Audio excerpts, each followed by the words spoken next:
நேயர்களுக்கு அன்பு வணக்கம். இன்றைக்கு அரசியல் செயல்பாட்டாளர் திரு வாகை குணசேகரன் அவர்களோடு உரையாட இருக்கிறோம். சார் வணக்கம். வணக்கம். வணக்கம். மாநாடு, மதுரை மாநாடு நடந்து முடிந்து சில நாட்கள் ஆகிவிட்டது. எல்லாருமே மாநாடை பொறுத்த வரைக்கும் ஒரு விஷயம் சொல்றாங்க. அதாவது லட்சக்கணக்கான கூட்டம்.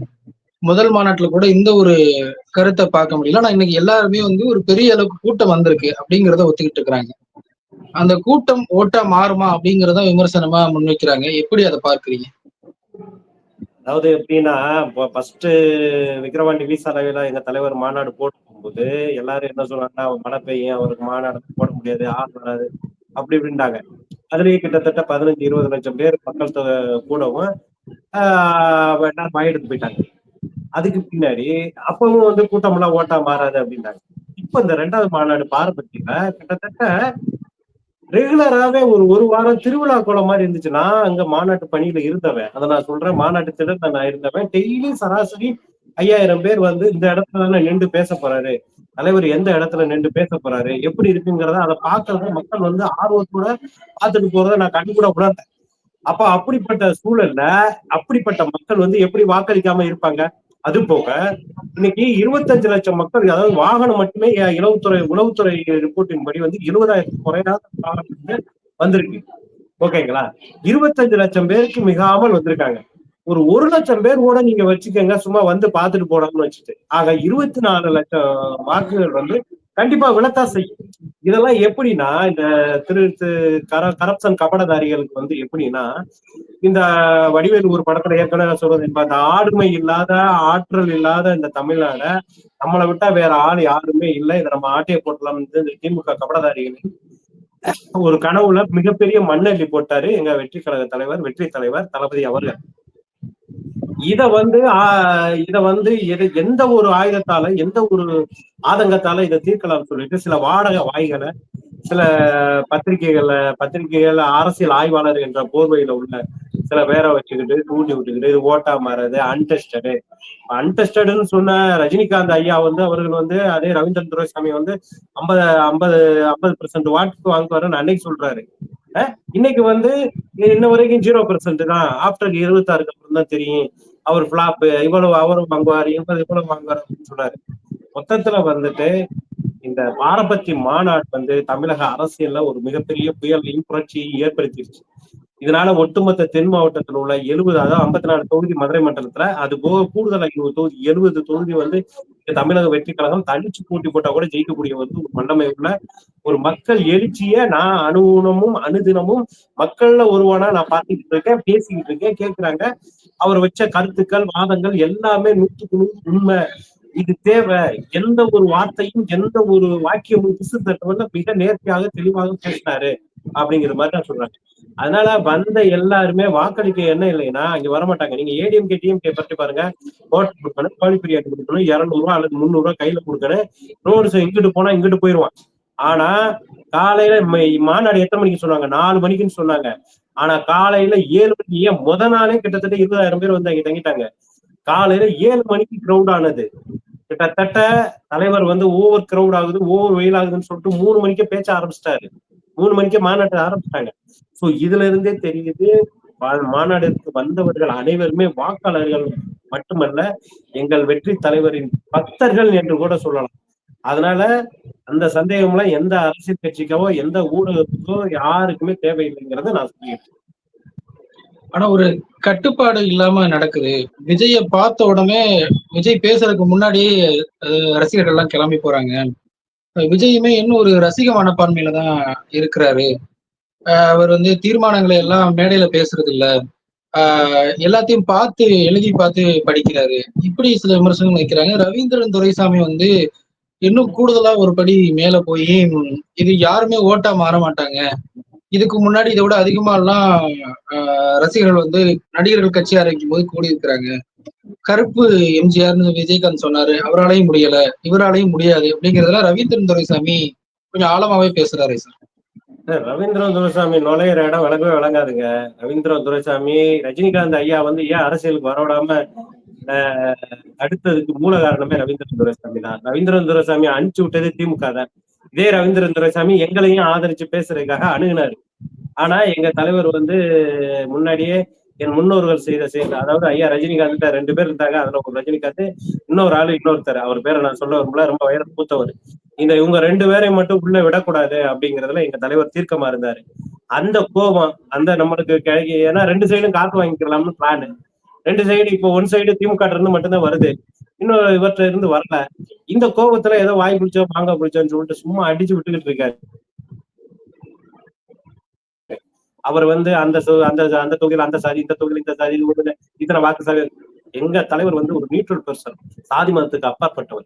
திரைக்கவர்ச்சியால் வந்து இந்த தமிழக மக்கள் மட்டுமல்ல, உலக மக்கள் மட்டுமே அனைவரும் ஏற்றுக்கொள்ளப்பட்டவங்க. ஓகேங்களா? அதனால இந்த ரவீந்திர துரைசாமி எல்லாம் வந்து காசுக்கு மாரடிக்கிற ஆளு எங்க தலைவர் கிடையாது.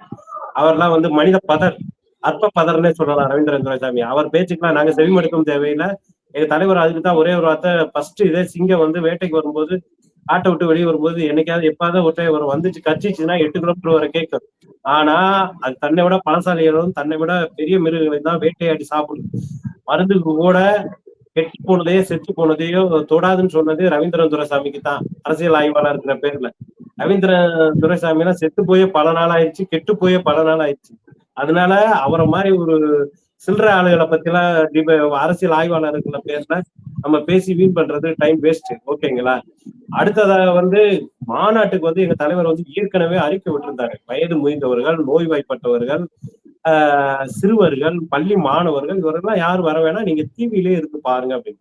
இருந்தாலும் ஆர்வ மிகுதியில தன்னெழுச்சியா வந்து அங்க வந்தவங்க, கட்டுக்கடங்காத கூட்டத்துல பெண்கள், வயோதிகர்கள், குழந்தைகள், இவங்களெல்லாம் வந்து நம்ம போய் ரசிக்கிற கூடாதுங்கிற எண்ணத்துல அதாவது புதிய தலைமுறை தான் அந்த பிரேக்கிங் போட்டது. அது புதிய தலைமுறையில அவங்க பேட்டியுமே கொடுத்துருக்காங்க. என்னன்னா, நாங்க வந்தா ஓவர் கூட்டமா இருக்கு, நாங்க இங்க வெளியில உட்காந்து டிவில பார்க்க போறோம், செல்ல பார்க்க போறோம்னு சொல்லிட்டு தான் போனாங்க. மத்தபடி வந்து காசு கொடுத்து கூட்டிட்டு வந்தா தான் இங்க வந்துட்டு இங்கிட்டு வந்துட்டேன் அப்படின்னு சொல்லிட்டு ஒரு அட்டண்டன்ஸை போட்டுட்டு காசை வாங்கிட்டு ஓடி போறது. இது வந்து தமிழக அரசியல் வரலாற்றையே மாத்தன்னு சொல்லிட்டு தன்னெழுச்சியா வந்த கூட்டம். அந்த தன்னெழுச்சியான கூட்டத்தை யாரும் அவமா இது வேணா பேசலாம், வேற மாதிரி வேணா பேசலாம், ஆனா விலை கொடுத்து வாங்க முடியாது. இது வந்து ஸ்டாண்டர்டான ஆளுங்க, அதுல அபத்தமான கூற்று.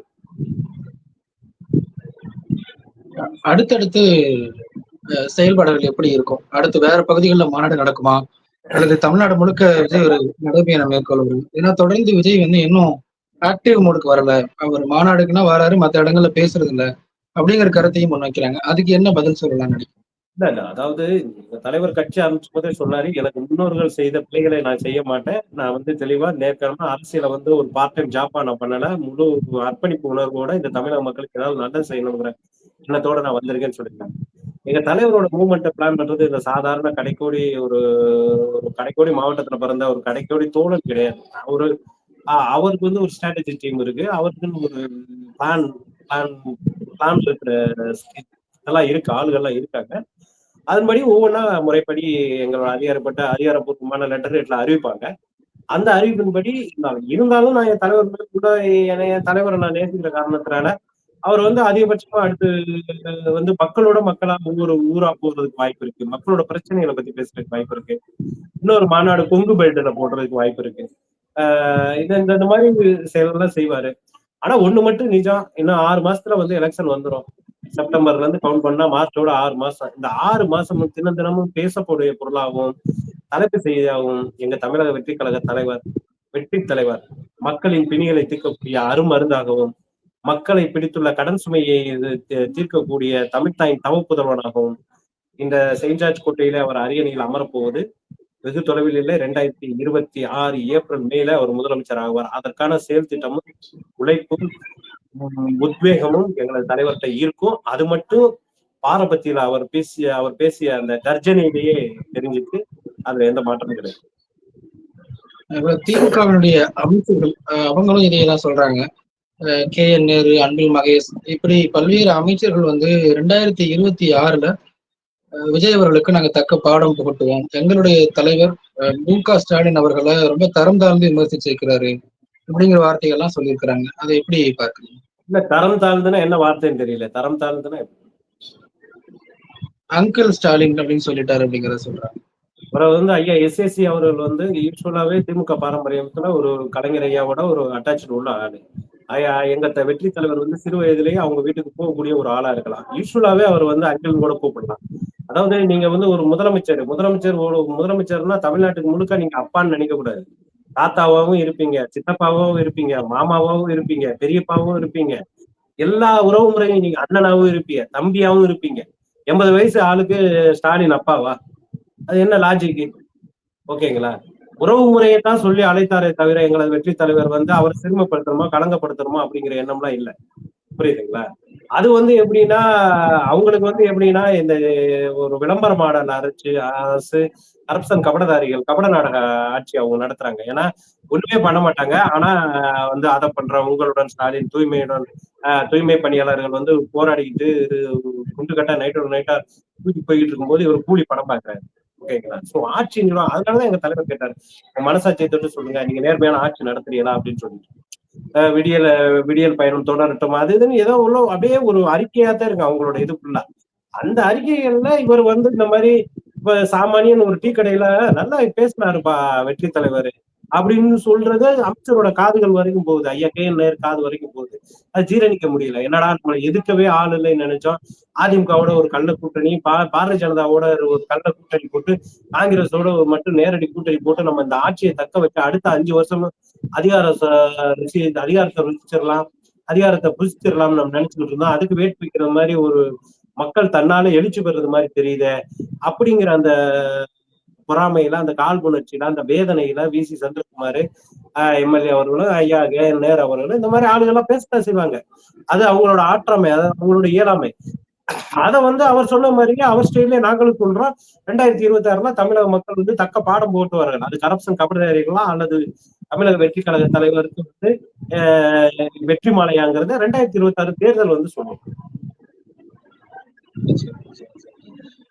அடுத்தடுத்து என்ன என்ன மாதிரியான செயல்பாடுகள் வருதுங்கிறத பார்க்கலாம். ஆனா இப்ப எல்லா அரசியல் கட்சிகளுமே தாவேக்கா மீது ஒரு விமர்சன போக்க கையில் எடுத்த மாதிரி தெரியுது. பாஜக இதுவரைக்கும் தாவேக்காவோட நாங்க பேசிட்டு இருக்கோம்னு சொல்லியிருந்தாங்க. அதிமுகவும் எடப்பாடி பழனிசாமி அவர்களும் மறைமுகமா விஜய் அவர்களுக்கு பதிலடி கொடுத்திருக்கிறாரு. எதிர்கட்சிகளுடைய விமர்சனத்தை எப்படி பார்க்கிறீங்க?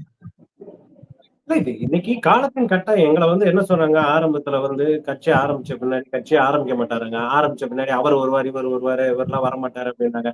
அப்புறம் மாநாடு அறிவிக்க மாட்டாங்க. அப்புறம் என்ன சொன்னாரு, ஏடிஎம்கேட கூட்டணி 40 சீட்டு 30 சீட்டு இப்படி பேசிக்கிட்டே இருந்தாங்க. இப்பவும் ஏடிஎம்கேவோட பாரதிய ஜனதாவோட கூட்டணி போயிருவாங்க.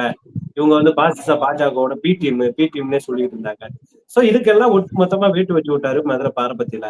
அப்போ ஏடிஎம்கே வந்து அவர் பேசுனது வந்து இன்னைக்கு ஏடிஎம்கே உள்ள தொண்டர்கள் வந்து உணர்றாங்க. ஏடிஎம்கே வந்து ஐயா எம்ஜிஆர் வந்து அமெரிக்கால சீட் எடுத்துக்கிட்டு இருக்காரு, எலெக்ஷன் வருது. அப்ப வந்து அவர் கட்சி 72 ஆரம்பிச்சாலும் ஆட்சிக்கு வந்து 77 வந்த பின்னாடி அடுத்த 10 வருஷத்துக்கு கலைஞரான வர முடியாது. அப்ப அவர் என்ன சொல்றாரு, நீங்க வந்து என்னோட இனிய நண்பர் திரும்பி வரும்போது நான் வந்து இந்த ஆட்சி திருப்பி ஒப்படைச்சிட எனக்கு வாக்களிங்க அப்படின்னு சொல்லிட்டு தமிழக மக்கள்கிட்டையும் எம்ஜிஆர்ட்டையுமே கெஞ்ச வச்சாரு கலைஞரை. ஆனா இன்னைக்கு கூட எடப்பாடி பழனிசாமி யார்கிட்ட போய் கெஞ்சுறாரு, அமித்ஷாட்ட கெஞ்சுறாரு. என்னன்னு கெஞ்சுறாரு, இங்க வந்து என்னைய முதலமைச்சர் வேட்பாளர்னு அறிவிங்க அப்படின்னு. சோ அதைத்தான் அந்த கட்சி வந்து எந்த சூழ்நிலையில இருக்கு. எனக்கு பிடிச்சது 2 பேரு. ஒண்ணு வந்து புரட்சி தலைவர் எம்ஜிஆர், அவரை மாதிரி குணம் கொண்ட என்னோட அண்ணன் கேப்டன் புரட்சி கலைஞர். இந்த 2 பேரும் வந்து எனக்கு ரொம்ப பிடிக்கும் அப்படிங்கறத சொல்றாரு.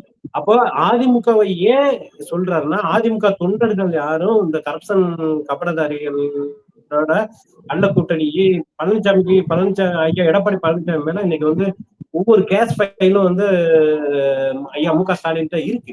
என்ன ஆக்ஷன் எடுத்திருக்காங்க? நீங்க ஆட்சிக்கு வர்றதுக்கு முன்னாடி கொடநாடு பங்களா கொலை வழக்கு விசாரிக்கப்படும் ஒவ்வொரு லஞ்ச ஒழிப்புத்துறை ஊழல் வழக்குகளுக்குள்ள அப்படி தூங்குது. அப்ப அவங்க 2 பேருக்கும் மறைமுக கூட்டணி இருக்கு. பாரதிய ஜனதாவுக்கும் மறைமுக கூட்டணி இருக்கு. மெயினா அண்ணாமலைக்கும் திமுகவுக்கும் பெரிய மறைமுக கூட்டணி இருக்கு. அதே அண்ணாமலை வந்து ஐயா பாரத பிரதமர் மோடி அவர்களை விமர்சிச்சத கூட வந்து கருத்து சொல்லல. ஆனா மு.க. ஸ்டாலின் அவர்களை அங்கிலும் கூப்பிட்டதை வந்து உடனே வந்து இவர் வந்து அது நாகரிகம் இல்லாத செயல் அண்ணாமலை புரியுறாரு. சோ இப்ப இதுல இருந்து தெரியுது இவங்க 3 பேருக்குமே கள்ள கூட்டணி. சோ இதனால பாதிக்கப்படுறது யாருன்னா, அரசியல் கட்சிங்கிற பேர்ல தமிழக மக்களோட வரிப்பணமும் தமிழக மக்களோட ஒரு ஒரு ஒரு குயிக் சேண்ட் மாதிரி ஒரு புதைக்குழியில வீழ்ந்து கிடக்காங்களே, புதஞ்சு கிடக்காங்களே, அவங்கள மீட்டெழணும் அப்படிங்கிற ஒரு நல்ல எண்ணத்துலதான் எல்லாத்தையும் அடிச்சு துவம்சம் பண்ணிட்டாரு இவங்களோட தலைவர். அடுத்தடுத்து தொடர்ந்து தாவேக்காவுடைய செயல்பாடுகள் எப்படி இருக்கு நம்ம பொறுமையா பொறுத்து நிகழ்ச்சியில் பங்கெடுத்தமைக்கு மிக்க நன்றி சார்.